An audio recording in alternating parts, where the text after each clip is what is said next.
Welcome to the Really Good Films podcast, where we look back at the films we've reviewed recently, but also look forward to what movies are coming to cinemas and streaming soon. The films we've covered recently have breathed new life into dormant franchises.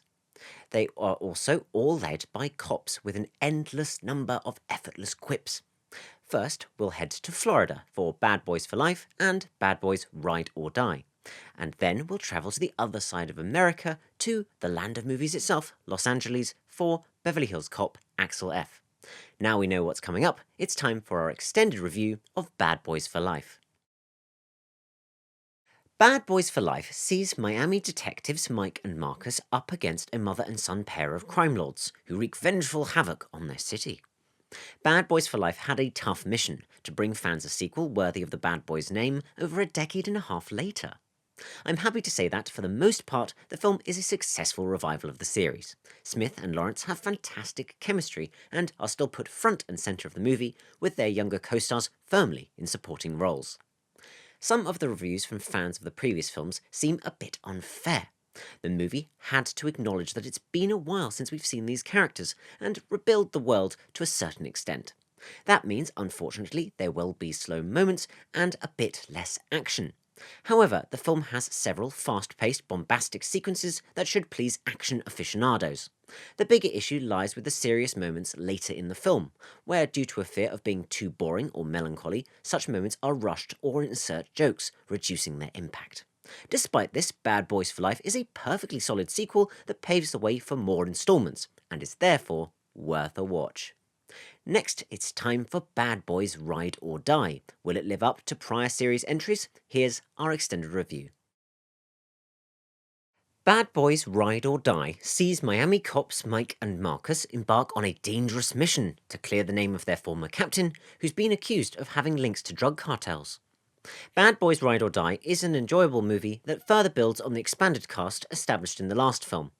This entry goes for more all-out humour than the last one, and that doesn't always work in its favour. Bad Boys Ride or Die can feel a bit like an addendum to the prior film in the series, and there's no disguising its simple plot can barely fill the runtime. There is some quite weak humour, especially when it comes to the comic use of slow-mo and Marcus explaining what's going on in his head. However, both characterisation and action are still very solid. Also, as the film progresses, it gets better and better, ending with a strong finale. While Bad Boys for Life is a slightly stronger film, Bad Boys Ride or Die is still a bombastic ride that's worth a watch, and we'll have to wait and see if we get a Bad Boys 5. Lastly, it's time for our extended review of Beverly Hills Cop, Axel F. Let's take a more detailed look at this lively revival of a classic Eddie Murphy character. Beverly Hills Cop Axel F sees Axel Foley return to Beverly Hills after his daughter's life is threatened, for a family reunion that includes old friends to uncover a conspiracy. Beverly Hills Cop Axel F is a nostalgia trip in the best way possible. Many original cast members return and seem to be very happy to be back in their roles. Could one say the narrative device of an estranged parent reuniting with their now adult offspring is a bit unoriginal? Yes, but you'll have such a good time with the film, you won't care. Beverly Hills Cop Axel F sees several new cast members join the franchise, with Taylor Page giving a particularly good performance as Axel's estranged daughter Jane. The father-daughter connection between Axel and Jane works well, thanks to good writing and great chemistry between Murphy and Page. Eddie Murphy is very funny here, and the jokes come thick and fast, with even a Shrek reference thrown in at one point. Action sequences are a lot of fun too, which perhaps, along with its stars, explains the film's large budget. I can't imagine fans of the series being unhappy with this latest entry, as I for one greatly enjoyed Beverly Hills Cop Axel F, and it's definitely worth a watch. Now that you're all caught up on our recent reviews, let's sample what's coming soon to streaming and cinemas. On the 21st of March we get Snow White. This is a remake of Disney's first animated feature, Snow White and the Seven Dwarfs. The film has had a rough pre-release journey, but it will certainly be interesting to see if Disney can please fans of the classic and new audiences alike with this reimagining. One major plus may be the music, as there's no doubt that Rachel Zegler can sing. However, I am worried about how CG-heavy the film looks, as it would be a shame if the film felt stagey due to a reliance on special effects to create many of its important moments.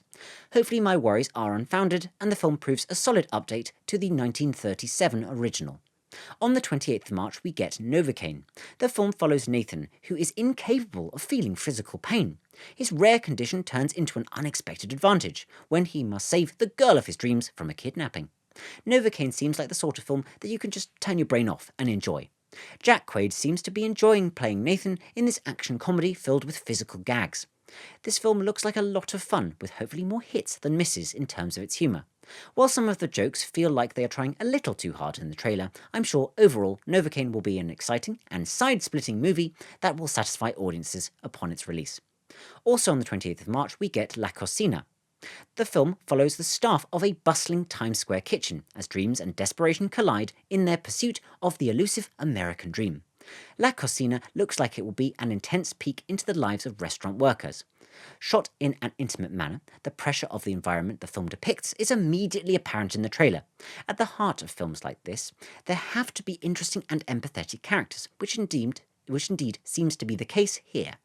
This is not the first film to depict the pressure of a professional kitchen, with 2021's Boiling Point being an example of the setting done well, and so La Cocina is under extra pressure to stand out. It certainly already has its admirers, so I look forward to seeing it when it comes to UK cinemas. Well, that's it for this episode of the Really Good Films podcast. I hope you've enjoyed it.